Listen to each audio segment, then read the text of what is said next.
Good evening, everyone. My name is Christine Connors, and today I'm going to be discussing with you about something I feel entirely passionate about, and I'm very eager to see a change in, and that is a reformation in our justice system towards domestic violence victims. Our system in today's society seems pretty cut and dry in regards to how it handles criminals. Criminals break the law, there's a legal consequence. Criminals harm another person, there's a legal consequence. I think that's something we can all agree on, correct? I'd like you to take a moment, though, just to think, what happens to the victim? What does the system do for them? After thinking long and hard myself on that same exact question, I have come to realize that the victims have been brushed under the rug. It has been more commonly been up to themselves, on their own terms, to heal and mend what has been broken, which is themselves. I'm going to share with you a shocking statistic that doesn't sit well with me. According to the NCADV, 20 people per minute here in the United States are abused by an intimate partner. 20 people per minute. With a statistic that astronomical, it's puzzling to me that the courts haven't recognized victims for their total being. What may be even more shocking to you is that 2 different periods of my life, I was as well part of that statistic.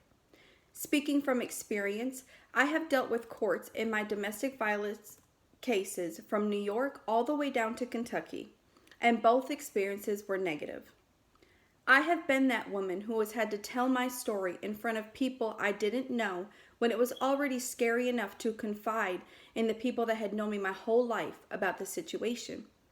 After pleading my case, I was judged, questioned, and made to look like a liar from a defending attorney and as a victim who had just spent years being isolated, covering bruises, and always defending my abuser.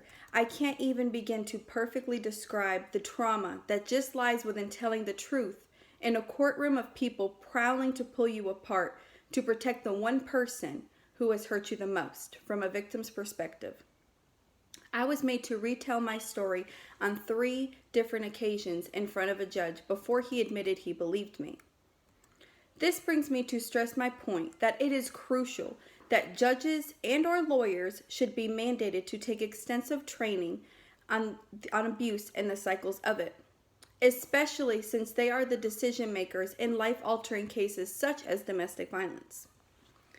Having to have victims constantly relive and retell their stories amongst a group of strangers can be devastating.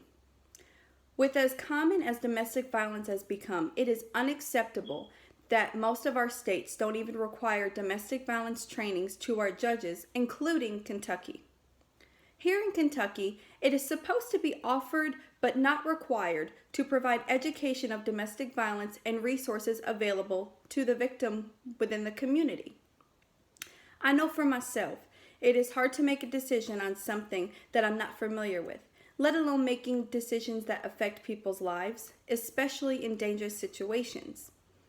Judges need to be made aware of the psychological effects abuse has on its victims, so not only they can handle the perpetrator accordingly, but perhaps direct the victim into some light as well.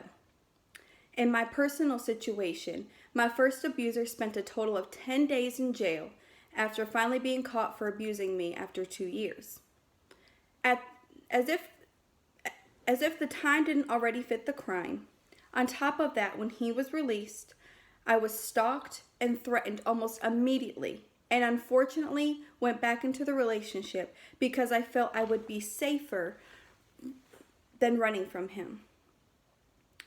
I really feel as if the judge would have ordered me to stay at a safe house or provided court-ordered therapy, that it would help break the abused mindset that I was in.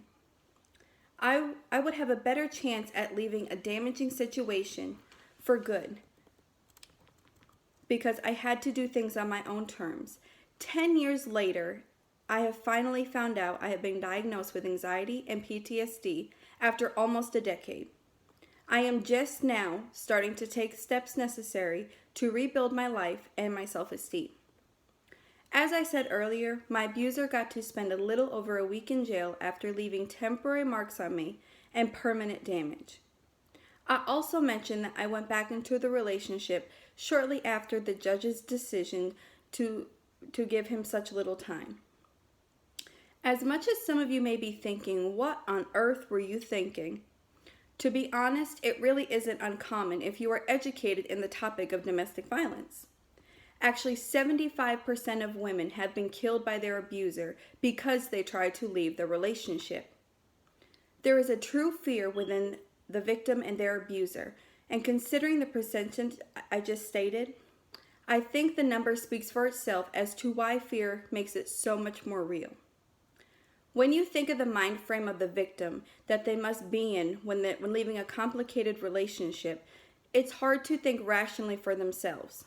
I believe after courts are educated on the topic itself, that it should be made mandatory by judges to have mental health evaluations as well as therapies available to the victim. I think it is well overdue that the justice system starts to recognize and take better care of their victims. After all, isn't that what our system was originally intended for? I strongly urge each and every one of you to please take a stand and begin the process of validating our victims. We can make a change in numbers, decreasing statistics, finally educating our judges, and making resources available to our victims in our society. If we can all take a few moments out of our day to call our senators and demand mandatory domestic violence awareness training to our justice officials, it will be a step in the right direction, reforming our system and possibly decreasing our domestic violence rates here in America, and even more personally here in Kentucky.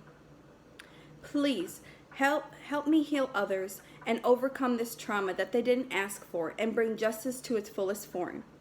Thank you everyone for being here with me today, and remember, that minute phone call to your senator could help as little as 20 victims in that moment.